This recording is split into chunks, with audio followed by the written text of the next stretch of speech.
بسم الله الرحمن الرحيم الحمد لله رب العالمين إلهي سبحانه كاني ما انتهينا ونبدا ودرك روح وجوه أيام هدي وحاهنا كسلام الطمان ومدى في الصومال مدنون الجوغان بقضية جديدة وحنوما هدقنا طمان شعب الصومالي تجعل كله يدرين كيف في الجيب وحنوما هدقنا بغلظة ودرين كيوه كسو جواري ومثل كسو قوية حمد جوغتا وحنوما هدقنا dalayaasha qaranka iyo xisbiyada qaranka oo iyaguna markaba dareenka dadkooda la socday oo ka jawaaray waana kala nagu soo qaaday muqdisho salaantaa kadib waftigaa hogaaminayey waxaanu socdaal rasmiga ku soo maray dalka la yidhaahdo geni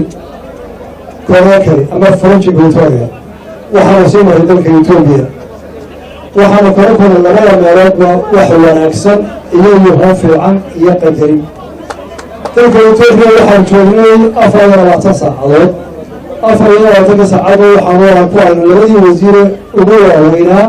wasiirkii arrimaha dibadda iyo kii finance-ka waxaa kaloo telefoonka lagula soo hadlay isagoo kormeer ku jira taliyaha ciidamada etoobiya oo dhan ee cusub taasina waxaa muujinaysaa qadarinta iyo milgaha soomaaliya loo hayo waxaan uga kulanay oonaan ku tiro gudahood sabab ku kulanay wasiirka khaarijiga ee jaad oo aanu waqti ku qaadanay inaanu ka wada hadallo qadiyadda somalilan wax badan uga waqtiinay waxaan uga gudbinay dalka kenya koreakari oo dalalka afrika ugu daaweyna oo madax ka yahay nin oday ah 80 jir dheeraada 50 sano siyaasad soo jiray professor sharciga ah madaxweynaha magaciisa la yidhaahdo alpha conde ninkaasi waa nin ma aaminsan mabaadi'da hantiwadaaga ah socialismka waxaa ku dhahaa raggii usoo hargeysta inta bedelkiisa si ay xornimada uga qaataan faransiiska dhowr iyo 20 dal oo uu goystay faransiisku ayaa la weydiiyey may faransiiska ku jiraysaan mise waa ka xoronaysaan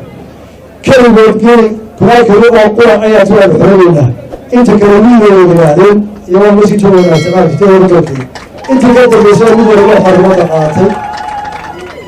waa axmed sinatuuri dalkii uu ka talin jiray waa arag siyaasadeed oo weyn bay leeyihiin dadka iyo odadoodaba si wacan bay loo qaabilay oo lagu wareegeen dabeetana weerarkan xalay baa yimid culays badan bay meelo badan ka maran oo talyaanigu ugu horeeyo oo ahaa hormeedka cadaadka u weeraara talyaanigu ahaa ee u adeegaya qoyl muqdisho odagaas kuma dilcin shalay markuu tegay shirka afrika laba garbana wuxuu soomaaliya xaq bay inta u wareegistay waana arrin innaga inoo taala dalka afrikaanka walaalayaal weedha xamar ka soo yeedhay laba qodob bay daaran tahay waa laba godobood godob waxa weeye iyada oo iyaguna nagan waa ciidan shisheeye uu ilaaliyo ayaa waxay maageen dowlad ilaa iyo 80 xor ahayd oo sanadkii dhaqaaleed boqolkiiba korno oo dadkeedu 10 milyan yahay oo xubnooda xooluhu u sameeyaysa ayay maageero ku yiraahdeen sidee gurigaaga Soomaaliya ugu casuuta taasi waa go'aan ka garan geel koraakari iyaga iska celiyay iyagoo intii iyo ka badan ay yiraahdeen dagaalka iyaga iska celiyay kuwaas go'aanta labaad waa Soomaaliland Soomaaliland waxay leeyihiin markay leeyihiin maxay u casuutay Soomaaliland ma geydo maamuuska intaa yeeg in lagu soo dhaweeyo bilgaara maahe maxaa maamuuska hooseysa waxaa la yaabanahay ragga xukuumadda ka tirsan ee saa ku tashaday marka hore goynta intaa yeeg waxa ku kulfaya hebel uma qalmo maamuuska iyo qaranka intaa yeeg uma qalmo maamuuska ah waa goynta intaa yeeg waxay u bareereen waa la isweydiinaya waa laba waa rag soo joogay soddonkii sano u dambeeyey wixii ka dhacay dalka iyo Soomaaliland wixii loo geystay dad xooglaal u ah way yihiin dhammaantood garan maayo iyagoo taa hore qaray waxay tan ugu dareen waa ta saddexaade Soomaaliland taariikhdeeda yaqaanaan oo meel walba ay ku qoran tahay oo ay ka waxayaan markii looga jiray Soomaaliyadii hore ee bayaan ka midka ahayd inta taariikh lagu faana miisaankeeda somaliland baa ahayd waa koy ma jirin dad kale afrikaana oo ku yidhi isticmaalkii u yimiyo saanta caddaa baddaan wax kula seexan anagu kula seexan mayno ma jiro dad afrikaan oo yidhi dadkaaga ku dhal gabadhaadu ilmaha calooshiisa kulay kada dalka iyaga ee markay foosh tahay naga rab dad kale oo yidhi ma jiro markaanu doono xorriyadda waad haysaa annaga nama goysanaysa heshiis baynu ku dhahay inaad daba joogto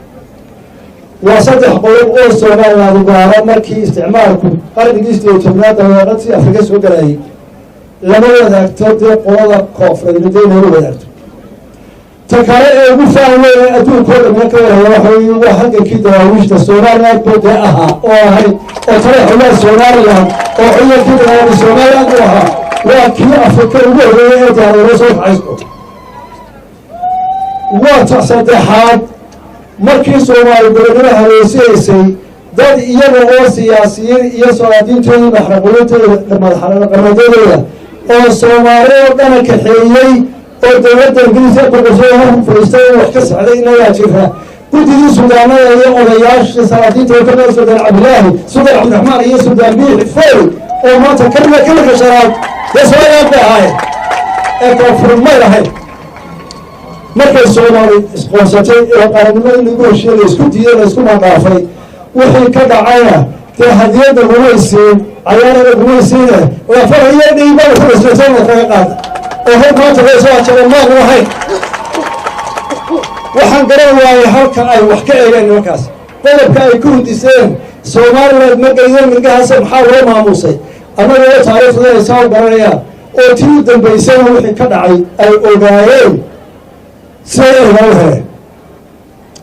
واتي كفتر باي كاتا ثم يكونون يكون قرارين جديد سوماليا كانوا يقولوا وكذا علمنا أرض بانو كذا علمنا أخبانو كذا علمنا قرن بانو كذا علمنا حديث بعد عدود كذا علمنا وين هم مانتا Soomaaliland oo bidmaayo Soomaali soo haweysanaysa shanta bilood ee Soomaaliland sabab maxaa loogu baqayaa Soomaaliland waxay ahayd Soomaaliland tii magaalooyinkeeda laga burburiyay 300 oo kun oo guri oo 200 oo kun hargeysa yihiin ayaa madaxfiiciyadii loo daraacay ee meeyay oo maydkiina fi ku dhex jira loogu soo noqday markaasay dib u satay iyo ciidamada badruusatay dadka cadaawada dhexgan ee Soomaaliland oo qorada dawladii qabiya afreena ay sameysana iyadoo cilmi soo gurman bay ka heshiiyeen oo qorada meesha ugu tagtay oo ka muuqan qaran iyo xoog u dhigtay aan maanta ciidamada karin dhalinyaro haday awliyaashin badr ku saxeexeen haday awliyaashin Ingiriis oo adduunka waxay wada diyaariyeen ciise darac ka dhigteen haday awliyaashin tiina Israa'iil ka soo dhiciyeen ladii ka baqmaan maanta idinka ragga Soomaaliya dhalinyaro baayaashadii ay shaqada gaas oo galeen waa Soomaaliya baa inta qorin harba waa hada Soomaaliya waa kuwa qalayna haysan waa ma tahay awbaa kaga ka soo baxay qodobka haba ka soo baxay qodobka سيد إتلانا إلى هذه الكونفرنس مانتا وهذا يبغى يسوي يلي كم وين ما هي إتلانا قدامي أولياء تناسب يابله قالوا ما أوران كسماء ما أوران بيدنا ما أوران قبل ما أوران مقديش ما أوران سوي ما أوران كرافة ما شاف ما كانت ترسل حسي سوي ما كانته وهذا سوق الله ما راح يرمي الله من دلالة الله متحسن كل نساء والمسلمين ديننا شو داتي حجراء شو بقولي وهذا ما داعي وحكون الإسلام كان من يوم طلع على قاضي وحبدا جوشينه وحكون حجراء الإسلام يرجع في سوق ساشا ومرد سوق عتاقر مدلا وحكون تلا يسير هذا أنا شيله محل كل شيء هذا المدير يا هذا كرتين يا هذا المدير بسنة وحوس وديا ما تيجي واحد عين إلى هذا من الضحك دوسة غيرنا ما قالك هذا سوالنا تمام هذا ساتها كذا يرجع موتنا سوى بنوسنا وحنا بنوسنا إلى قضية ما كانت أو أيوة ما حول الفراغ قدرة هي اللي كويسة أفريقيا الجوبية أريدها يحجون ثالثة نكا أريدها قري دي تصرف بالك بسيطة كذا سقف منهم سقف منهم فرنسيس والقاضي إنجليز والقاضي اسمه قالوا اسمه ده قالوا كان مدير يدا قالوا تودي يسدي هي هنا حصول وقوة فكره ولا عدل waxaan kusoo gabagabeynayaa Soomaaliya guud hore baan hajiraya waa boqornaayo fadlan ficmayno tamarciina waa qorayso